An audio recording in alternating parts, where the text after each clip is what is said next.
আসসালামু আলাইকুম, আমি আফসানা আলমগীর খান। স্বাগত জানাচ্ছি এনটিভির দুপুরের খবরে। ক্রাউন সিমেন্ট শিরোনাম দেখছিলেন, এবার পুরো খবর। ফিলিস্তিনের গাজা ও ইরানের রাজধানী তেহরান সহ বিভিন্ন শহরে ইসরায়েলের আগ্রাসী হামলার প্রতিবাদে ঢাকার বায়তুল মোকাররম জাতীয় মসজিদে বিক্ষোভ করছেন মুসল্লিরা। জুমার নামাজের পরপরই মসজিদের উত্তর গেটে এ বিক্ষোভ শুরু হয়। বিক্ষোভ থেকে ইসরায়েলি বর্বরতার নিন্দা জানায় মুসল্লিরা। ইসরায়েলি হামলা বন্ধে আন্তর্জাতিক সম্প্রদায় ব্যর্থ হয়েছে দাবি করে জাতিসংঘ ও পশ্চিমা বিশ্বের সমালোচনা করেন ধর্মীয় নেতারা। ভেদাভেদ ভুলে মুসলিম বিশ্বের দেশগুলোকে দ্রুত ঐক্যবদ্ধ হয়ে আগ্রাসন প্রতিরোধে ইরানের পাশে দাঁড়ানোর আহ্বান জানান নেতারা।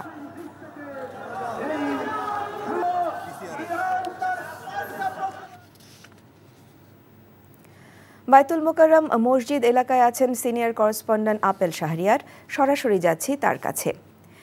আপেল, ইসরায়েলি হামলার প্রতিবাদে কারা বিক্ষোভ করছেন ও তারা কি বলছেন?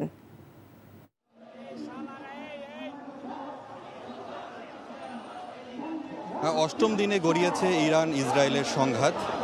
বাদ জুম্মা একটি বিক্ষোভ সমাবেশ হয় সংক্ষিপ্ত, যেখানে বেশ কয়েকটি রাজনৈতিক দলের সংগঠন এবং অন্যান্য সংগঠনরা বিক্ষোভ সংক্ষিপ্ত সমাবেশ করেছে। আপনি দেখতে পাচ্ছেন এখন খেলাফত মজলিস একটি মিছিল নিয়ে তারা এগিয়ে যাচ্ছে পল্টনের মোড়ের দিকে। এখানে যারা বক্তব্য রেখেছেন ক্ষোভ জানিয়েছেন যে একটি মিথ্যা ইস্যুকে কেন্দ্র করে, অর্থাৎ পরমাণু প্রকল্পে ইরান অনেকটা এগিয়ে যাচ্ছে, এরকম একটি ঠুকনো অভিযোগ তুলে যে হামলা করা হয়েছে সেটির কঠোর নিন্দা জানিয়েছেন। অবিলম্বে আরব বিশ্বকে এক হওয়ার জন্য তারা দাবি জানিয়েছেন। যেভাবে ইসরায়েল হামলা চালিয়েছে সেটা কোনোভাবেই মেনে নেওয়ার মতো নয়, এবং পশ্চিমা বিশ্ব যেভাবে এই হামলাটাকে বৈধতা দেওয়ার জন্য চেষ্টা করা হচ্ছে তারও কঠোর সমালোচনা করা হয়। অবিলম্বে যদি এই হামলা বন্ধ না করা হয় তাহলে কঠোর আন্দোলন, অর্থাৎ মুসলিম যে দেশগুলো আছে সবাইকে নিয়ে ঐক্যবদ্ধ হয়ে পরবর্তী কি পদক্ষেপ নেওয়া যায় ইসরায়েলের বিরুদ্ধে সেটি তারা ভাবছেন। এখানকার মুসল্লিদের একটি ক্ষোভ যে একই দিকে তারা ফিলিস্তিনিদেরও হামলা করছে এবং ইরানের উপরও যে হামলা সেটি কোনোভাবেই মেনে নেওয়ার মতো নয়। অবিলম্বে ফিলিস্তিনিদের উপর আগ্রাসন এবং ইরানের উপর যে আগ্রাসন হচ্ছে সেটি বন্ধ করতে হবে, এবং যে দীর্ঘমেয়াদী যেটা পরিকল্পনা নিয়ে যে পশ্চিমা বিশ্ব যাচ্ছে, যে ধীরে ধীরে মুসলিম দেশগুলোকে কোণঠাসা করে দেওয়া এবং তাদেরকে আসলে সব জায়গা থেকে বিচ্ছিন্ন করে দেওয়ার যে একটি চক্রান্ত, সেটি কোনোভাবেই হতে দেওয়া যাবে না। এই জন্য তারা বলছেন যে তারা সতর্ক অবস্থানে রয়েছেন, এবং অবিলম্বে যদি এই হামলা বন্ধ না করা হয় তাহলে বাংলাদেশের যে মুসল্লিরা আছে তারাও যদি ভবিষ্যতে কোনো কঠোর কর্মসূচি দিবেন বলেও তারা দিয়েছেন। এখন এই মিছিলটি নিয়ে পল্টনের মোড়ে অবস্থান করছে। আমরা তাদের সঙ্গে কথা বলেছি, তারা এখানে একটি সংক্ষিপ্ত বক্তব্যের মাধ্যমে তাদের আজকের যে প্রতিবাদ যে কর্মসূচি সেটি শেষ করবে। জানছিলাম বায়তুল মোকাররম এলাকা থেকে বিক্ষোভের খবর। দিনে দিনে দেশে ডেঙ্গুর ভয়াবহতা যেমন বাড়ছে, পাশাপাশি আবারও মাথাচাড়া দিয়ে উঠছে করোনা সংক্রমণ। গেল এক মাসে বরিশাল, বরগুনা সহ দক্ষিণাঞ্চলের ডেঙ্গুর প্রকোপ আশঙ্কাজনক হারে বাড়ছে। কয়েকদিন ধরে বাড়ছে রাজধানীতেও, সাথে চোখ রাঙাচ্ছে করোনাও। আর এবারের করোনা ও ডেঙ্গু রোগের উপসর্গে কিছুটা ভিন্নতা পাওয়া যাচ্ছে বলে জানিয়েছেন চিকিৎসকরা। সাদরিনা খন্দকারের রিপোর্ট। দেশে বাড়ছে ডেঙ্গুর প্রকোপ। ঘন ঘন বৃষ্টি এবং বাতাসের আর্দ্রতার আধিক্য ডেঙ্গু পরিস্থিতিকে নাজুক করে তুলছে। এবছর ডেঙ্গুর পাশাপাশি বাড়ছে করোনার সংক্রমণও। প্রতিদিনই বাড়ছে আক্রান্তদের সংখ্যা, সাথে বাড়ছে হাসপাতালে ভর্তি হওয়া রোগীর সংখ্যাও। 3 দিন ধরে জ্বর, লক্ষণগুলো ছিল প্রচুর বমি, শরীর ব্যথা, ব্যাক পেন, শরীরের জয়েন্টে ব্যথা ছিল। গত বছর আমার ডেঙ্গু হয়েছে, কিন্তু এবার একটু ভিন্ন টাইপের। সন্ধ্যার পর শুরু হয় তীব্র জ্বর, সারা রাত জ্বর থাকবে, প্রচণ্ড জ্বর থাকবে, সকাল হতে হতে আবার নাই। শরীর ব্যথা আর শরীর হলো লাল হয়ে যায়। নাপা খাওয়ানো হয়েছে কিন্তু জ্বর ছেড়ে আসতেছে, এই জন্যই দেখানোর জন্য আসছি। এবারের করোনা ও ডেঙ্গু রোগের উপসর্গে কিছুটা ভিন্নতা পাওয়া যাচ্ছে বলে জানিয়েছেন চিকিৎসকরা। বলছেন এর সাথে জনগণের মধ্যে সতর্কতার অভাব সংক্রমণ আরও বাড়াচ্ছে। এবার টোটালি আমরা বলবো কনফিউজড, কারণ সিমটমগুলো মিলে মিশে যাচ্ছে, মিক্স সিমটম। কোনোটা ডেঙ্গি, কোনোটা চিকুনগুনিয়া, কোনোটা কোভিড, আবার কোনোটা হচ্ছে সিম্পল ফ্লু। জ্বর যদি থাকে কোনো পেশেন্টের আপনারা বাসায় ফিল করছেন পেশেন্ট জ্বরে আক্রান্ত হয়েছে, চিকিৎসকের কাছে যান।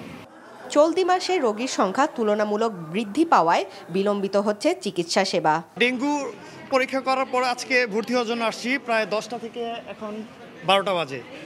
এই লাইনটা থেকে আমি এখনও দেখা দিতে পারছি ভর্তির জন্য। এটা যদি আরেকটু ফাস্ট করা হতো তা আমাদের রোগীর জন্য অন্তত একটু সুবিধা হতো আর কি। পরীক্ষার রেজাল্ট দেখানোর জন্য লাইনে দাঁড়িয়ে আছি, প্রায় 2 ঘন্টা হয়েছে। আমি নিজেই রোগী, কিন্তু আমার অনেক সমস্যা হচ্ছে দাঁড়িয়ে থাকতে। জনস্বাস্থ্যবিদরা বলছেন একই সময় এই দুই রোগের প্রকোপ জনস্বাস্থ্যের জন্য বড় চ্যালেঞ্জ হয়ে দাঁড়িয়েছে। তাই সরকারের সংশ্লিষ্ট বিভাগকে যেমন কার্যকরী পদক্ষেপ বাস্তবায়ন করতে হবে, তেমনি সচেতন হতে হবে সাধারণ মানুষজনকেও। Sadrina Khandakar, NTV news, Dhaka. মার্কেন্টাইল ব্যাংক অর্থনীতির খবর। বাজারে উঠেছে নতুন চাল, তারপরও অস্থির রাজধানীর চালের বাজার। সপ্তাহের ব্যবধানে কেজিতে দাম বেড়েছে 2 থেকে 5 টাকা। মিলারদের যোগ সাজসে এই দাম বৃদ্ধি বলে অভিযোগ খুচরা ব্যবসায়ীদের। আবার কেজিতে 50 টাকা পর্যন্ত বেড়েছে সোনালী মুরগির দাম। সবজির দামও গেল সপ্তাহের চেয়ে কিছুটা চড়া। মেজবা হাসানের রিপোর্ট। ঈদের পর গ্রাম থেকে ফিরে বাজারে এসে চক্ষু চড়ক গাছ এই প্রকৌশলীর। বেড়েছে চালের দাম, আগে থেকে স্থিতিশীল সবজির বাজারও কিছুটা অস্থির। তাই তো অনেকটাই হতাশ এই ভোক্তা।